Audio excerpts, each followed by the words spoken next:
Hi everyone, welcome back to Toughtalk with myself, Faustina Anyanwu. And today my guest is an interesting one. It's my husband, Emeka Anyanwu, who has expressed an interest in, putting himself forward for the Nigeria's top job, Nigeria presidency.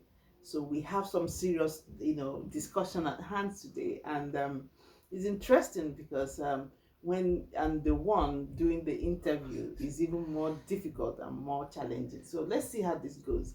So welcome to the show, Mr. Emeka. Thanks a lot, Fonte.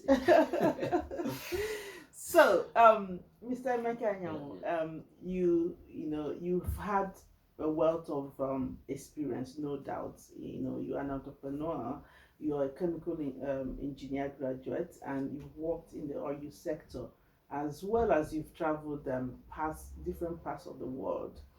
And but you have never been in the political arena before.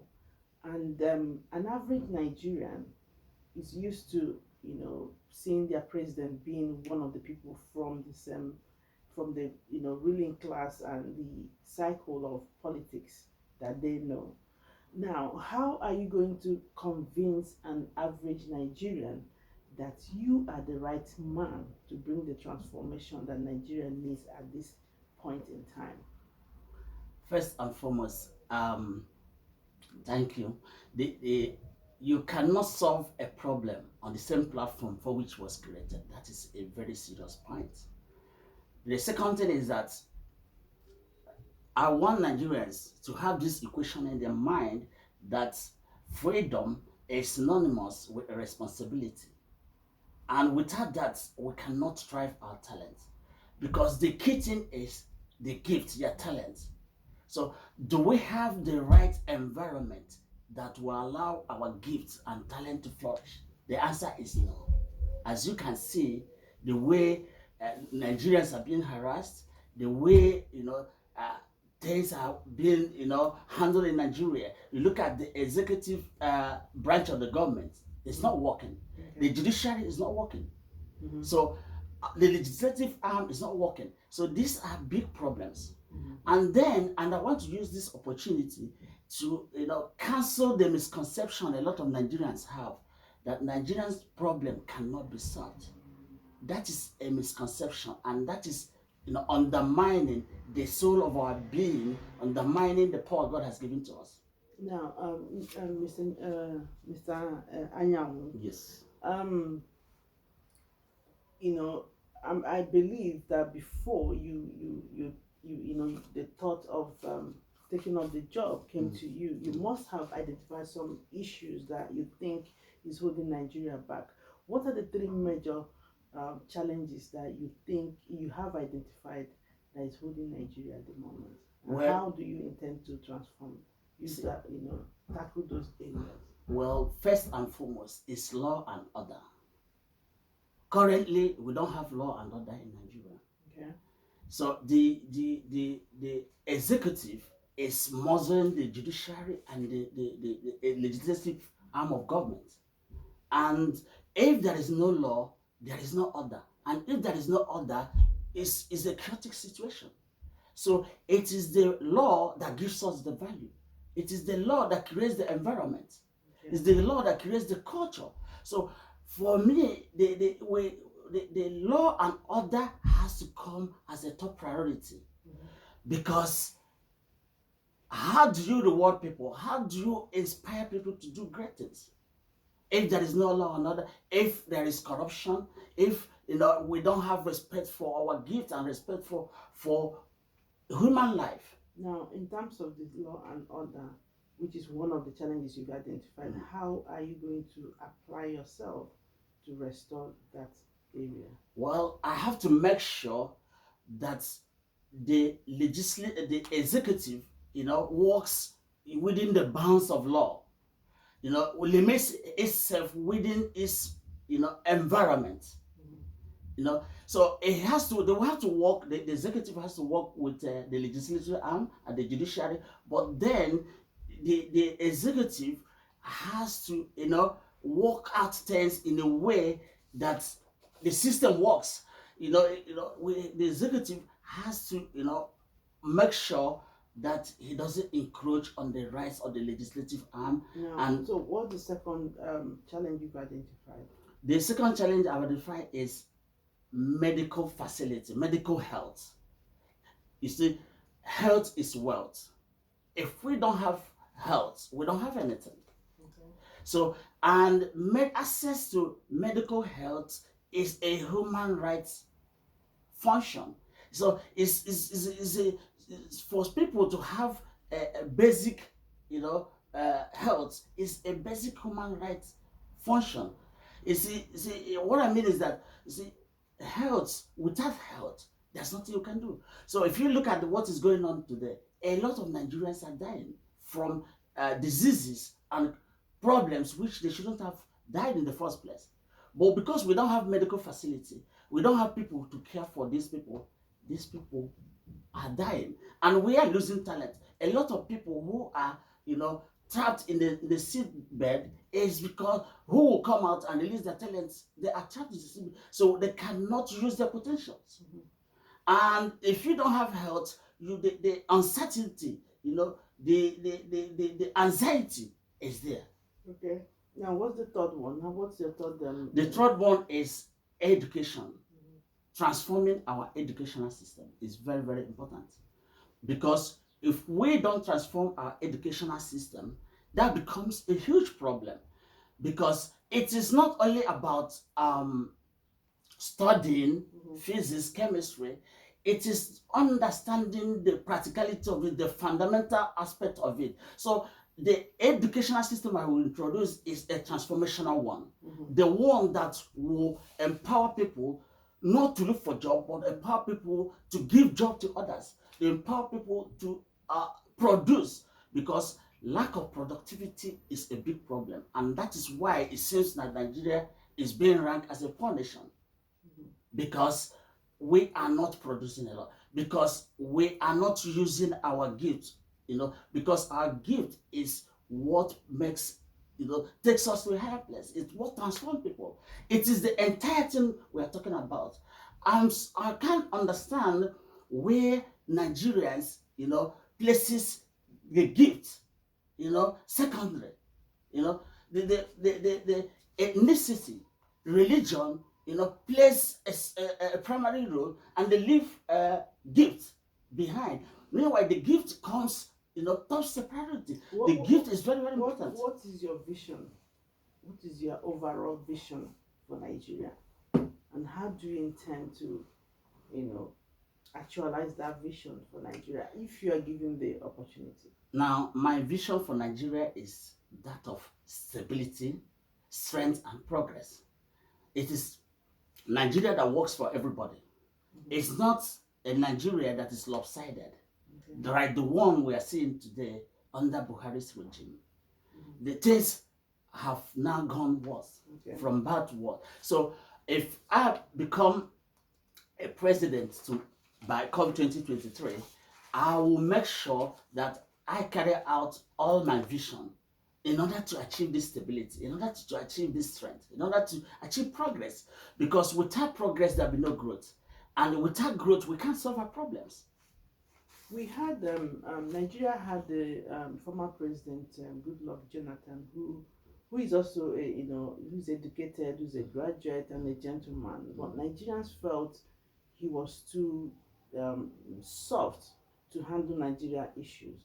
Now, and Nigerians they've also experienced leadership of dictators per se, and oppressive leadership or rulership, I don't know. But now, how will you, apply yourself so that Nigerians are not going to perceive you as a dictator at the same time as being soft and not able to handle their problems? Leadership is about decision making.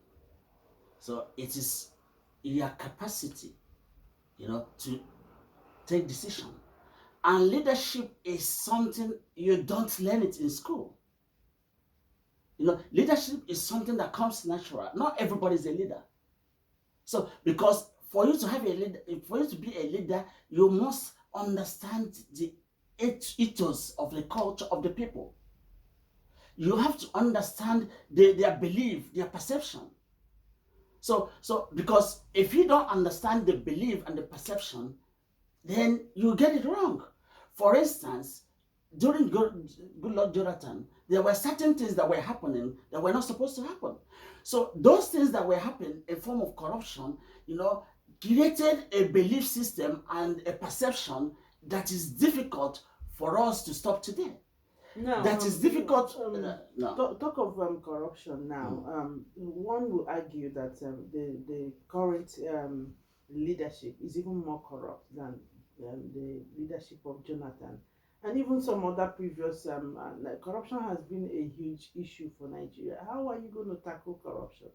Well, Nigerian corruption. first and foremost, uh, corruption is something the way you have to educate people. The best way to change people is to educate them. You have to educate them to introduce a reward system that encourages hard work. Okay. That leaves behind mediocrity and the corrupt practices outside the ring. So it is very, very important you understand the reward system. It's important we try to establish a belief system, a culture that is impeccable, that can allow people, because one thing about something, if you allow corruption to fester, it spreads throughout the whole generation and it becomes difficult to change it because already they've learned it and they believe that that's the way it works and it becomes a culture. So the best way is to cut it off by educating them. Now, Nigeria's unity is threatened. Has never been threatened as it is now. And Nigerians are yearning for somebody who can bring that unity, who can unify them.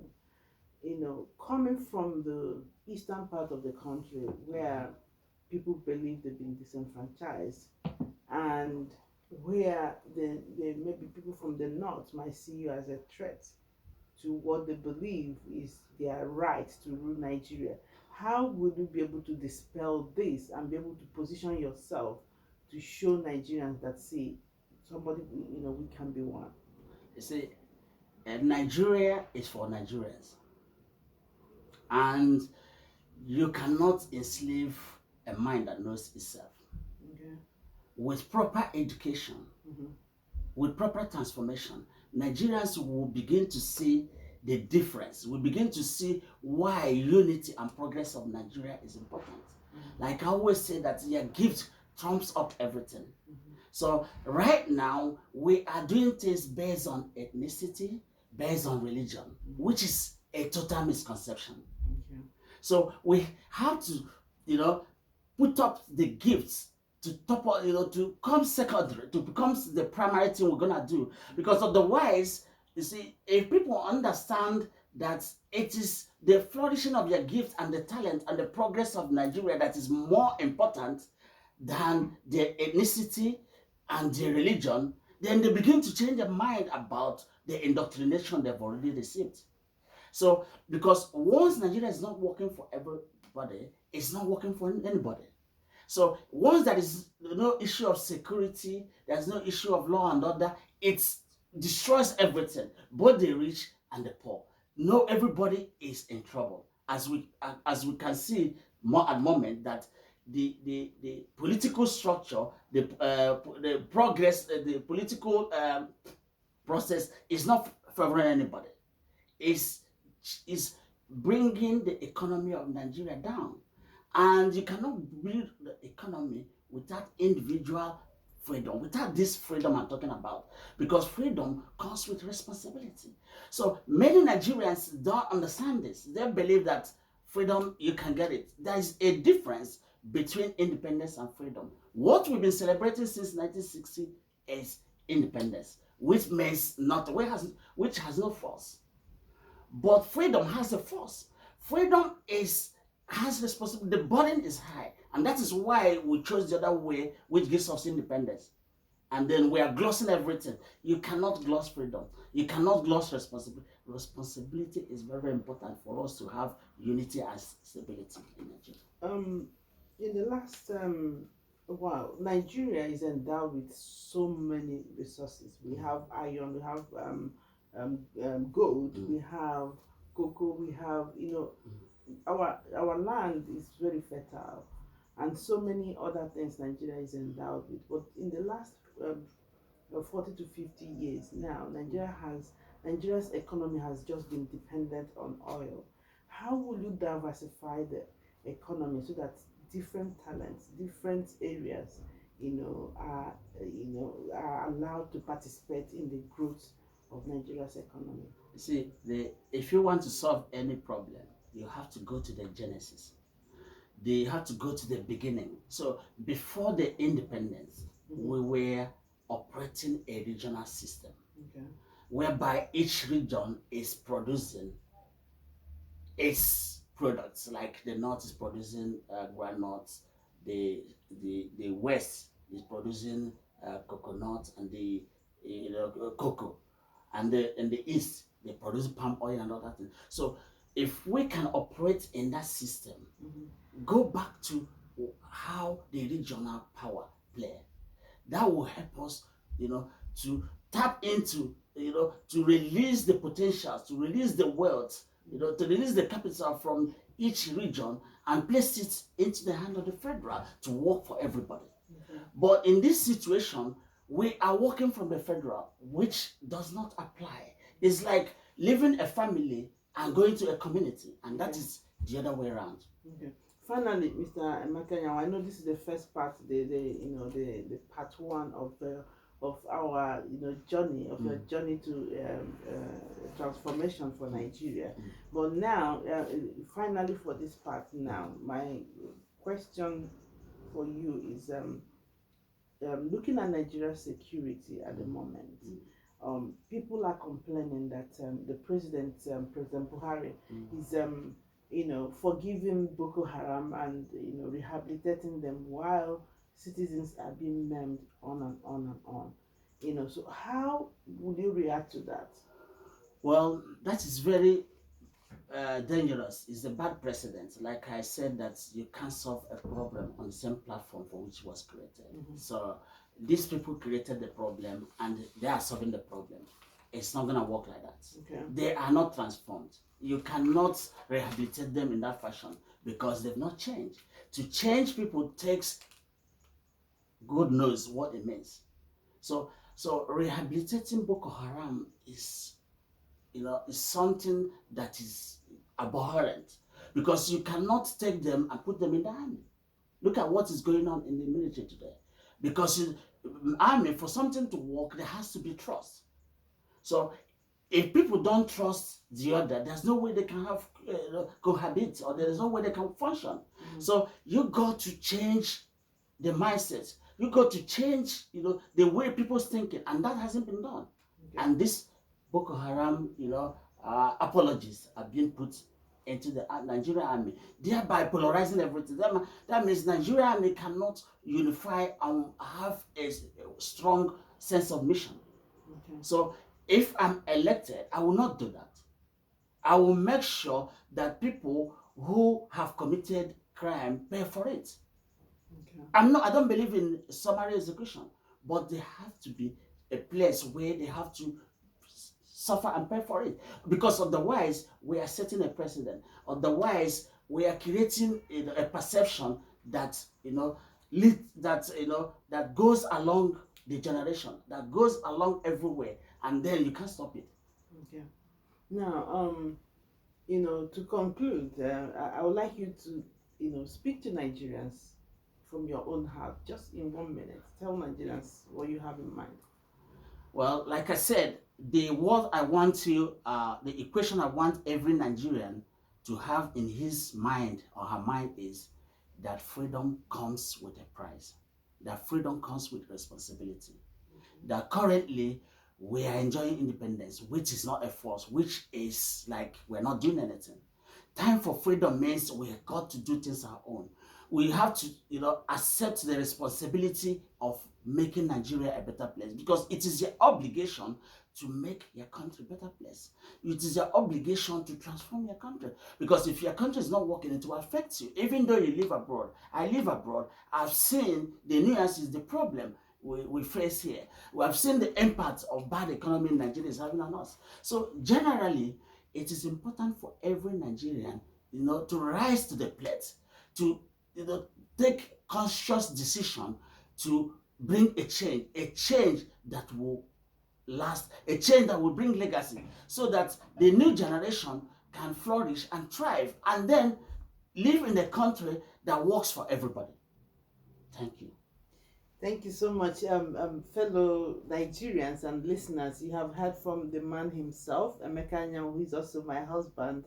It's my intention that Nigeria becomes one of the top nations in the world, and we have the capacity to do that. So, it's been a lovely opportunity to speak to you, Mr. Anyanwu, and I wish you Thanks. the best of luck. Thank you. You.